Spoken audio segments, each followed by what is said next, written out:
वो बचपन से ही उल्टा लटकने की भावना को पसंद करता था। घर में उसके पैर कभी भी फर्श पर नहीं पड़ते थे, हमेशा दीवार पर लटके रहते थे, जिसके कारण बड़ा होने के बाद उसका काम भी बाहरी दीवारों पर लटक कर सफाई करने वाला बन गया।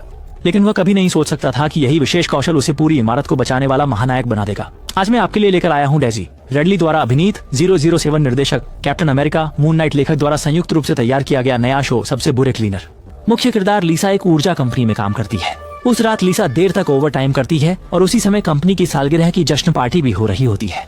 एक योजनाबद्ध अपराधी समूह पार्टी के जादूगर दल का भेष धरकर अंदर घुसते हैं और प्रवेश करते ही 2 गोलियां चलाकर नियंत्रण कक्ष में सुरक्षा कर्मियों को मार डालते हैं। जब सुरक्षा कर्मियों को ले जाया जा रहा होता है तो संयोगवश लिफ्ट मंच का नियंत्रण टकरा जाता है। तुम क्या कर रहे हो? लिसा को लगा कि सुरक्षा गार्ड उनके साथ मजाक कर रहा है और उसने स्थिति की गंभीरता को नहीं समझा। बस तभी नकाबपोश व्यक्ति ने बोतल में पहले से लगाए गए स्मोक बम को सक्रिय कर दिया।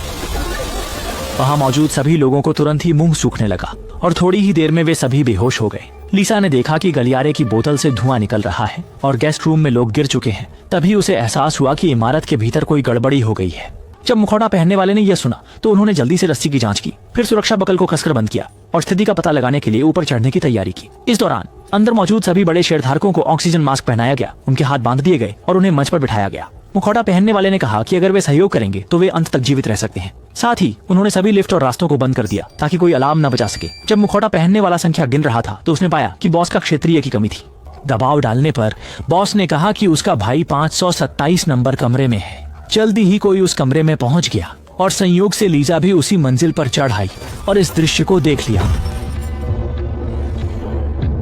मोटा 2 बार सफाई कर्मी चिल्लाया, जिससे लीसा डर के मारे सिर हिलाने लगी। लेकिन अच्छा हुआ कि मोटा ऑक्सीजन पाइप में बोल रहा था, जिससे उसकी आवाज स्पष्ट नहीं थी और मास्क पहने व्यक्ति ने लीसा को नहीं देखा। उसके बाद मोटे को ट्रॉली पर बाहर खींच लिया गया और लीसा जल्दी से लिफ्ट से कूदकर जमीन पर खड़े लोगों को मदद के लिए हाथ हिलाने लगी। लेकिन इतनी ऊंचाई से नीचे कोई सुन नहीं सकता था और न ही किसी ने सुना। उसने उसे देखा। उसे देखकर उसने बिजली का बॉक्स खोलने की कोशिश की ताकि वह लिफ्ट को फिर से शुरू कर सके, लेकिन काफी कोशिश करने के बाद भी वह सफल नहीं हुआ। वह कोई अन्य उपाय देखने के लिए रस्सी से नीचे उतरा। जब वह पार्टी के इस स्तर पर पहुंचा तब उसे इस समूह के उद्देश्य के बारे में पता चला। गिरोह के प्रमुख के पास यहाँ हर व्यक्ति के अपराध के सबूत है। वह इसका उपयोग यहाँ मौजूद लोगों को ब्लैकमेल करने के लिए करना चाहता है ताकि वे उसे एक गुप्त फाइल दे दें और वह अपने अराजकतावादी विश्वास को पूरी दुनिया में प्रचारित कर सके।